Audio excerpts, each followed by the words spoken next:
Hi GOH, this is Unit 6, Lesson 3, and today we're going to talk about the midpoints of a triangle. Alright, so in exercise 1 we have triangle ABC. A is the point -3, 9, B is the point 9, 5, and C is the point -7, -7. Using our midpoint formula, they want me to find the midpoint of side AB and the midpoint of side AC and plot them, and I'm going to call them point D and point E. All right, so D is going to be the midpoint of side AB. So I'm going to have to take A, which is -3, 9, and B, which is 9, 5, and I'm going to have to find the midpoint. So I'm going to add the X's, divide by 2, and add the Y's and divide by 2. And that gives me point D, which is going to be 6 over 2, which is 3, and 14 over 2, which is 7. And I'm going to plot it on here. So 3, 7. I'm going to call that point D. And then I'm going to do the same thing to find the midpoint of AC. So A, again, is the point -3, 9, and C is the point -7, -7. So the midpoint of that is I'm going to call that point E. So I'm going to add the X's, divide by 2, and add the Y's and divide by 2. And that gives me -10 over 2, which is -5, and 2 over 2, which is 1, and that is point E. So -5, 1. Okay, they want me then to connect segment D and E. So I'm going to use a ruler and I'm going to connect these. And then using the distance and the slope formulas, I want to find the length and the slope of both DE and BC. So we're going to start by finding the length of DE. So D is the point 3, 7, and E is the point -5, 1.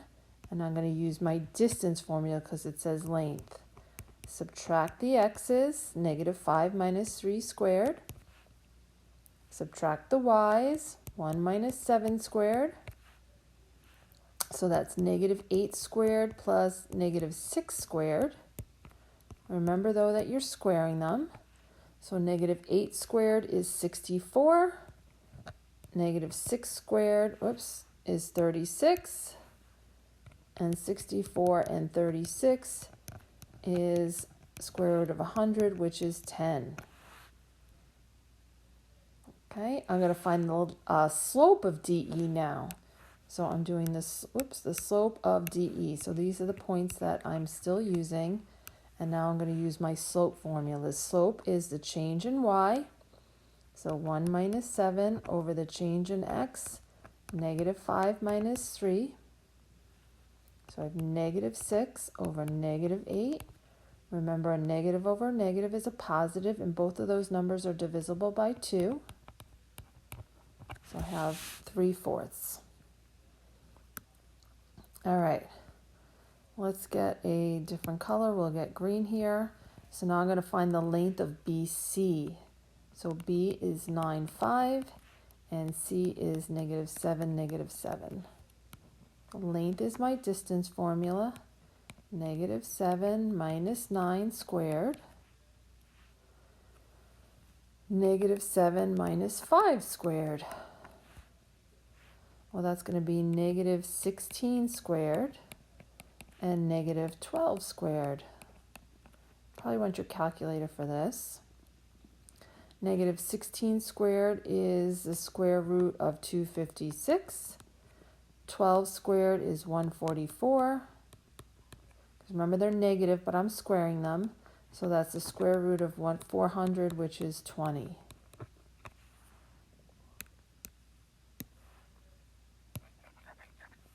And then I'm going to find the slope of BC. So the slope of BC is going to be -7 minus 5 and -7 minus 9. So that's going to be -12 over -16.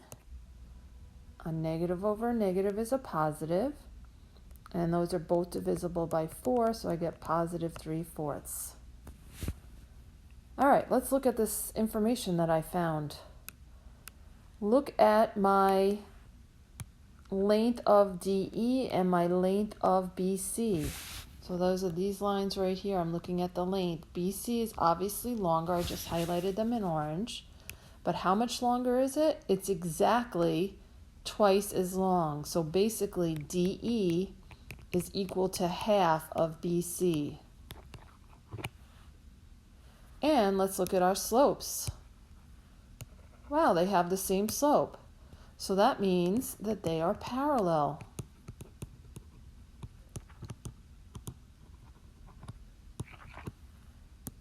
Okay, so this is a remarkable fact. When you connect the midpoints of any two sides of a triangle, the segment created is parallel to and half the length of the third side. All right, always. So anytime you connect the midpoints of two sides of a triangle, that segment, we call it a midsegment, is parallel and half the length of the third side. This is the whole lesson right here.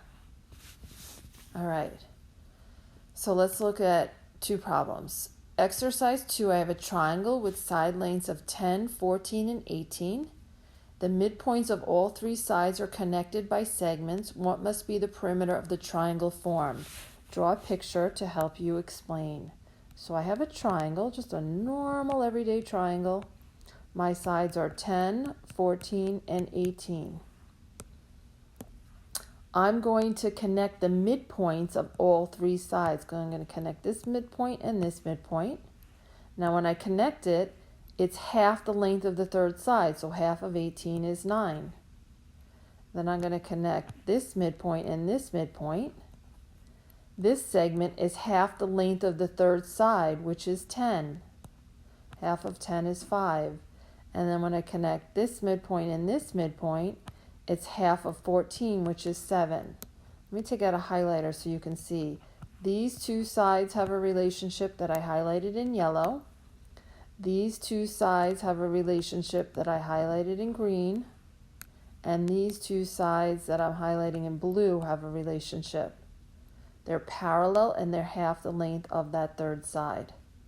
So the perimeter of my triangle is going to be, of the smaller one inside, is going to be 9 plus 7 plus 5 equals 21.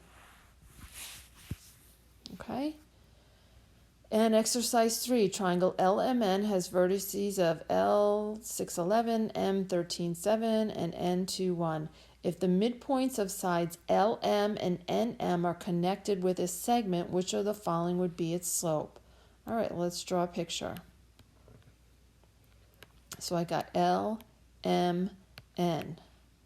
The midpoints of LM and NM are connected. What would be its slope? Well, its slope is going to be whatever the slope of that third side is. So let's find the slope of LN because it's parallel to LN. So the slope of LN is going to be 1 minus 11. I subtract the y's. And 2 minus 6. So that's negative 10 over negative 4, which is 5/2. Okay, so that is choice 1.